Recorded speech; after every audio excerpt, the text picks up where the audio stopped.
Ito yung Garuda Robin folding bike na 20 inches yung gulong niya. So nabili ko to sa ano lang, sa Lazada.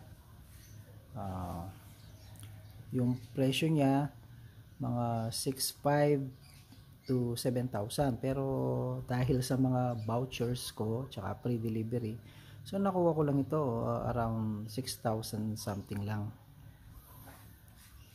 So yan, pag naka-fold siya, ganyan siya. So yun ang laki niya pag naka-fold.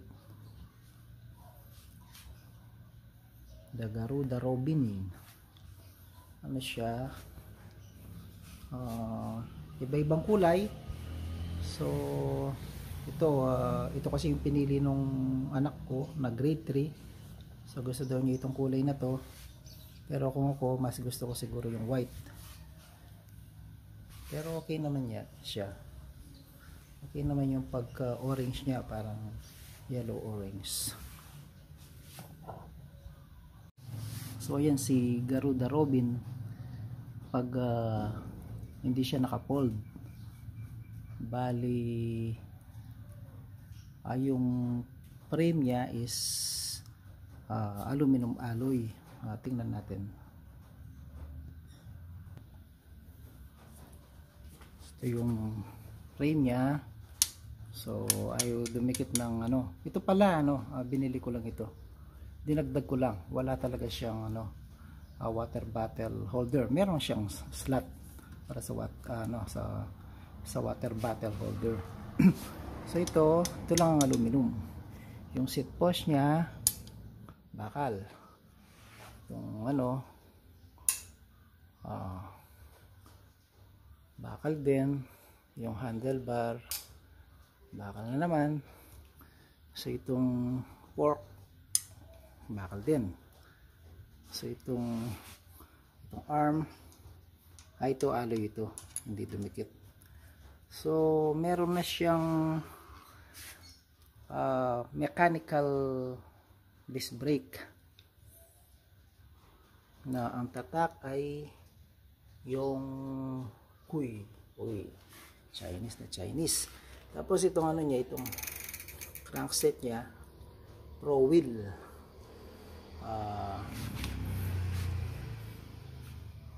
Tapos yung yung shifter niya Shimano, ito 3-speed na Shimano. Tapos itong sa likod 7-speed naman. So bali yun, tatlo yung niya. Hindi lang ako familiar sa mga sizes kung ilang tip, pero okay naman siya. Bali tatlong niya. Tapos dito siya 1, 2, 3, 4, 5, 6,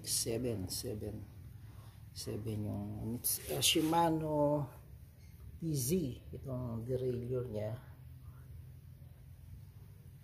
na Tourney SIS Shimano Tourney yun. So itong niya, front derailleur niya Shimano Tourney din.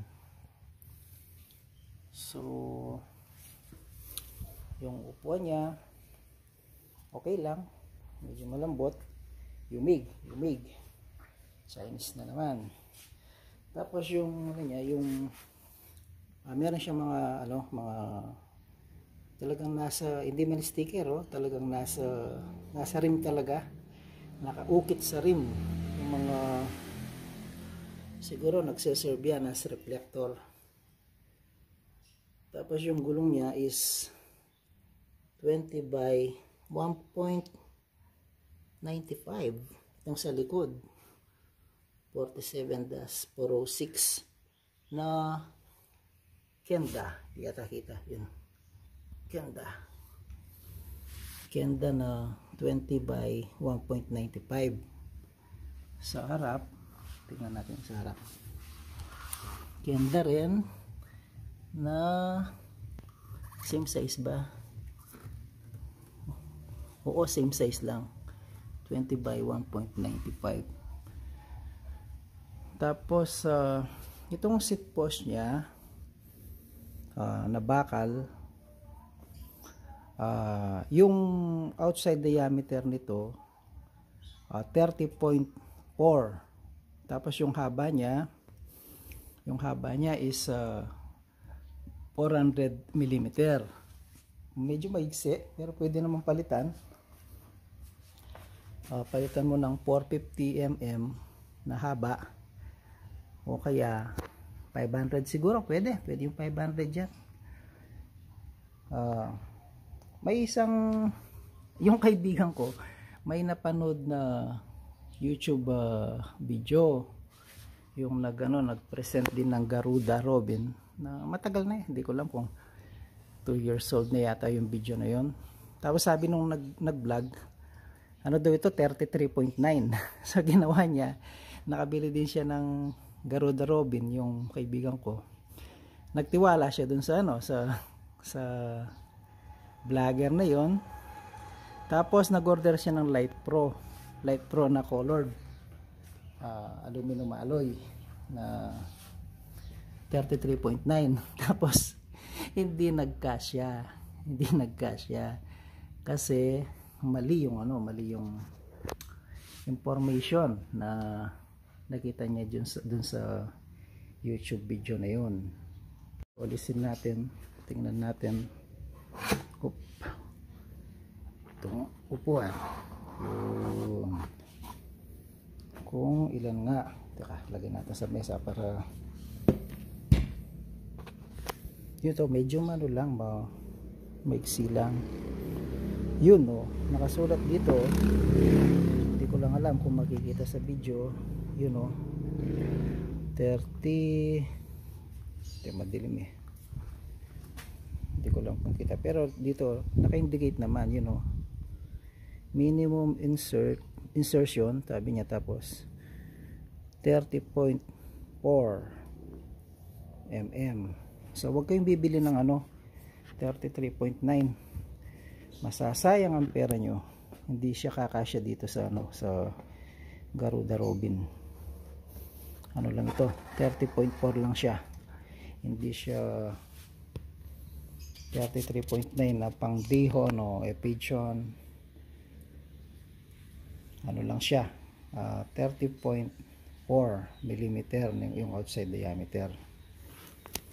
So yun, yan na siya sa halagang around 6,000 pesos to 6,500 pesos. May folding bike ka na yung frame niya is aluminum alloy na. Tapos you can upgrade it little by little, gradually, konti-konti, kung ano yung gusto mong i-upgrade. Ako yung gusto kong i-upgrade itong stem. Tapos syempre itong manibela, ayoko yung manibela niya. Tapos itong seat post, syempre gusto kong gawing aluminum alloy na para medyo gumaan, na mas mahaba siguro, kasi 400 mm yan. Siguro kahit mga 450 mm. By the way, ito tumutupi din ito. Although I would suggest na bumili kayo ng quality folding pedals, yung siya, yung metal yung niya, kasi ito pwedeng mabali to kung medyo tumayo ka sa pagpa-jack. Hindi naman masyadong mahal yung mga o kaya gumamit ka na ng ng aluminum alloy na medyo kasing laki nito pedal. Tapos madali lang siyang itiklop. So itiklop ko siya. So pag itiklop mo, ito pala nakalagay ito, sandali ulit. So una, itong lang ito. So dapat Ito. Yun. So meron kasi siyang ano, plastic na parang lacquer siya. Nilalak niya to para hindi bumaba. So ilayin mo lang ng konti to. Yun. Tapos pwede na mo nang ito dito. Op! Uy, nauna pa sa akin ah. Excited magpipin ng bike na to. Yun. Tapos ganun. Tapos dali. Yung frame at saka ano, pakita ko. Tapos siyempre yung upuan, itong mga ano, ganyan lang. Tapos yung upuan, kung gusto nyo baba konti o all the way down. Tapos dito ay tingnan pala natin dito. Yun, may ano din siya, may lacquer din siya. So ganyan mo lang kasi nag-lock siya dun eh. Yun. So ganyan na mo lang to. Tapos ilahin mo lang ito. O, matutupi na natin. Sandali, tupi natin.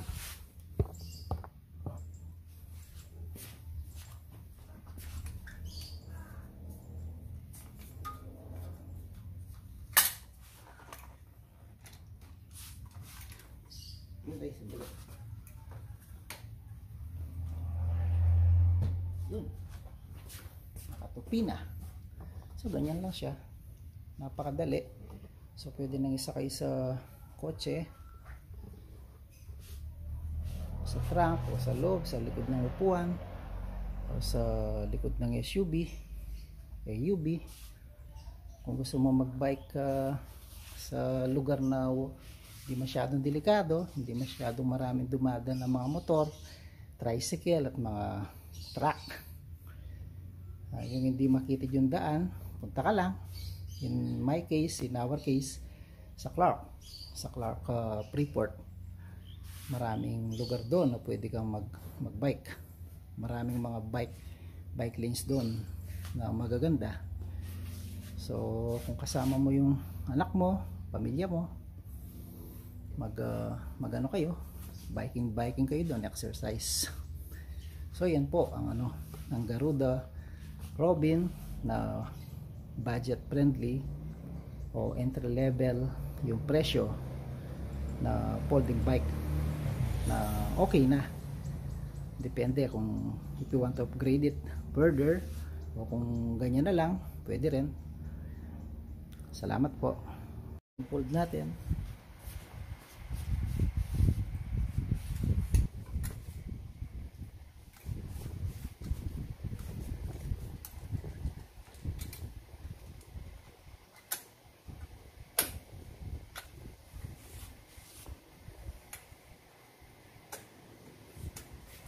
Diba?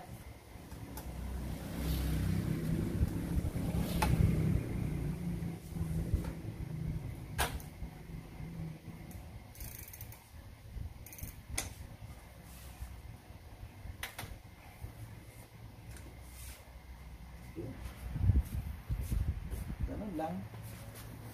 Walang kahirap-hirap yung pag unfold saka yung pag-fold niya.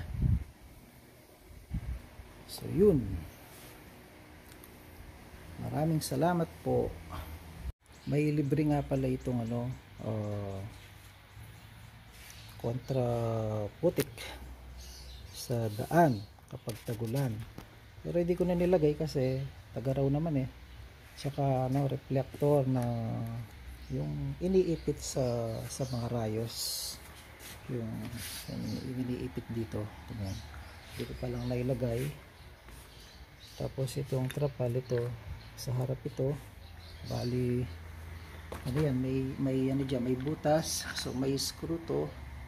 So kung gusto niyo nilagay, so dito lang, screw mo lang dyan. So parang nakaganon siya noon. Kontra talsik ng putik. Tapos itong sa likod, dito lang siya, yung sa likod. Bali nakaganyan siya. Screw mo lang siya doon. Meron din siyang slot doon. So kaya lang ako, wala akong planong ilagay kasi low quality silang masyado, manipis na plastic. Meron namang magandang magandang mga kontra putik, tapalodo ba ang tawag dyan, na pwedeng orderin na mas maganda. Kung talagang gusto mong lagyan ng ganyan yung yung folding bike mo. Natin yung bigat niya. Yung gagamitin natin itong manual na CDR King na luggage weighing scale.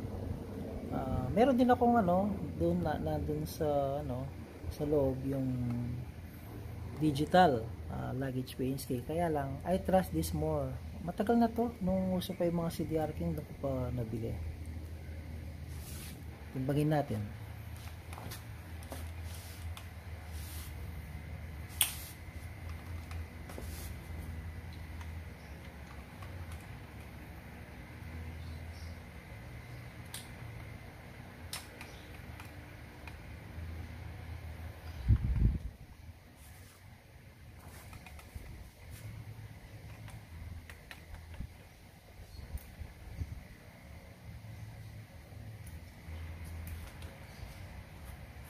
Okay.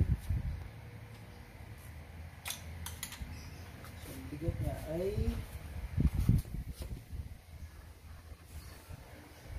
yun. Ano siya? 12 ay, ito, kilos ito yung pounds sa loob kilos. 12.5 kilogram. Parang parang masyado yata magaan. Ulitin nga natin.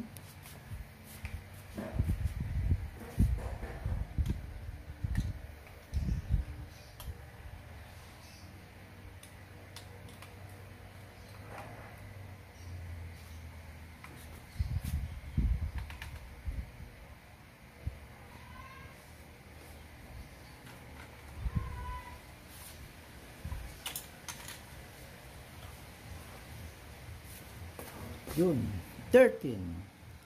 Yan, masano na ako dito, 13 kilogram.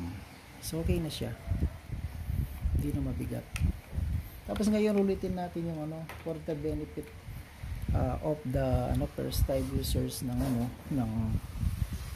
ng folding bikes, para may magandang idea talaga sila kung paano tinutupi itong folding bike na to. So una,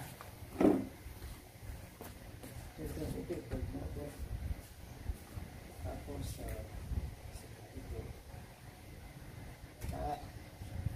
tapos biglang tapos itinlak, alisin mo. Okay, biglang